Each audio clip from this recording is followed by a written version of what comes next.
Hi, this is Sarah Linger with Piano Key Finders, and welcome to First Lessons at the Piano. And in this video, I'm going to go over the key name card here, and I'm going to show you what I feel is the easiest way to bring new students up to speed on all of the names of the keys on the piano. And it's not enough, in my opinion, to just put the card on the piano and go from there. I think there are some other things that are important to do as well. So who's this video for? This video is for any teacher who teaches beginning students, regardless of their age. This works with 5-year-olds and 50-year-olds and 500-year-olds, I suppose, if they wanted to learn how to play the piano. It also works with people with disabilities and without disabilities, with the exception of if you have somebody who's completely blind. That's a disability that a visual aid isn't going to help. Though I suppose we could put Braille on this and do something similar if that was necessary, but we're not there yet. Anyway, the idea behind this, and the reason why I started going in this fashion, is because in the beginning, if you only teach the names of the white keys and groups of 2 and 3 black keys as landmarks to find white keys, then you are kind of taking out 5 of the 12 pitches in what you're doing, because groups of 2 and 3 don't give the names of those keys. And so if I wanted to differentiate between a C sharp and a D sharp, I would have to have names for the C sharp and the D sharp. And a group of 2 isn't enough. So from the very beginning, I start with the key finder card and I explain what a sharp is, what a flat is, and what a natural is. And sharps and flats and naturals are alterations to white key pitches, but they also give you the names of the black keys. And they serve 2 purposes. First of all, a sharp or flat or natural is a name. And second of all, it's an action. So if you're sharpening a note, you're moving the pitch half a tone higher, or in the case of the piano, 1 key to the right. And if you're flattening the pitch, you are moving the pitch down half a tone, or you are moving on the piano 1 key to the left.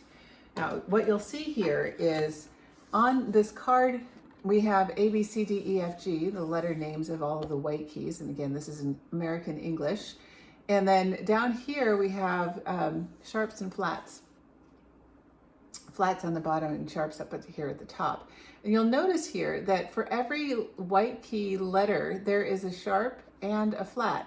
So here we have F, F sharp, F flat, G, G sharp, G flat. So you can see on the card here the movement of a sharp 1 key in this direction and a flat 1 key in that direction. You also get these enharmonic spellings. So you have 2 names for the same white key, F and E sharp, or in this case, E and F flat. I know that some people think that it's not necessary to do that from the very beginning and you're confusing your students, but I disagree, because one of the pieces that we play at the very beginning in the first year of lessons is In the Hall of the Mountain King, and you need to know what a C flat is. And if you don't explain this from the very beginning, then they get that confused, and so this just saves us. It's not enough to just have this on the piano. So what you do is you show on the card, there's groups of 3 black keys and 2 black keys, and that's how you're going to figure out where to put this.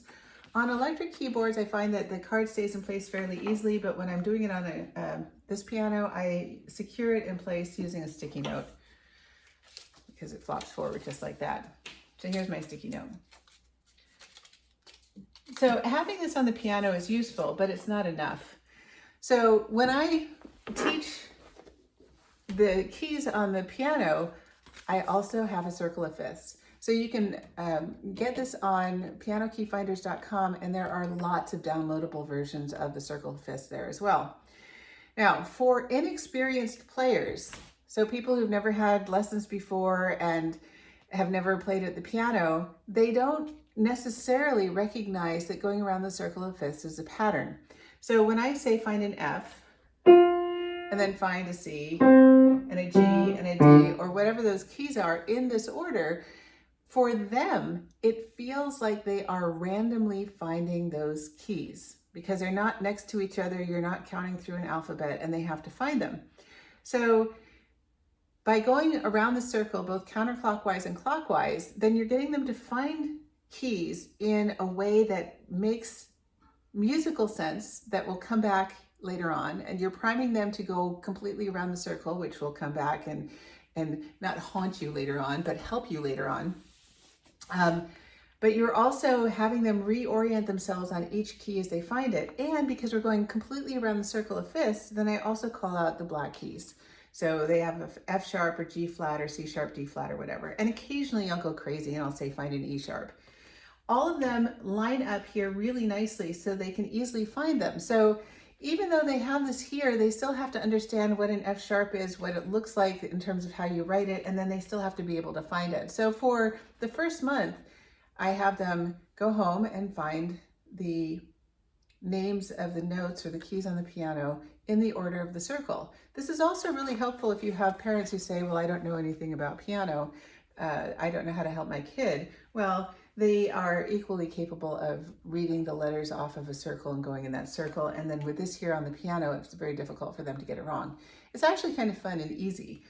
The other thing too is while I have this sort of centered around middle C, you can slide it up and down the keyboard and it will still work because obviously it's a repeating pattern on the keyboard.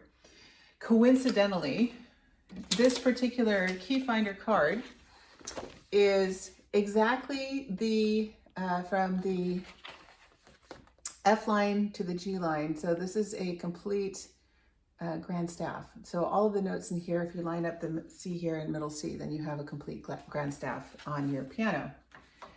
Now, once you've got students regularly going around the circle finding different keys, don't think that this is no longer helpful or necessary, because the next thing I do is I start using going around the circle but teaching rhythms. So we can go quarter notes. So 1, 2, 3, 4, 1, 2, 3, 4, 1, 2, 3, 4, 1, 2, 3, 4. So you can start getting quarter note patterns. You can have go around the circle playing two half notes and count out loud. Go around the circle playing loud or soft or staccato or fast or slow. I mean, there's so many variations that you can use as they're going around the circle, and the more comfortable they become doing this, then you are priming them to be able to go around the circle doing 5-note scales and chords and chord progressions and octave scales and transposing pieces.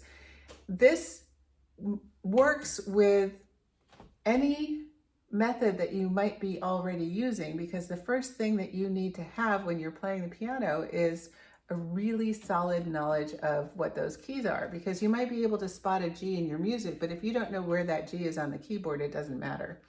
It also allows you to have conversations because you have names for things. The more things that have names, the more they can be brought into the conversation.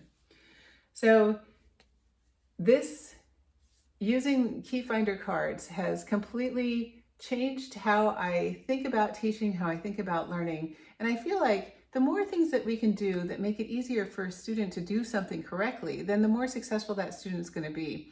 And being able to find things easily on the piano is super duper empowering.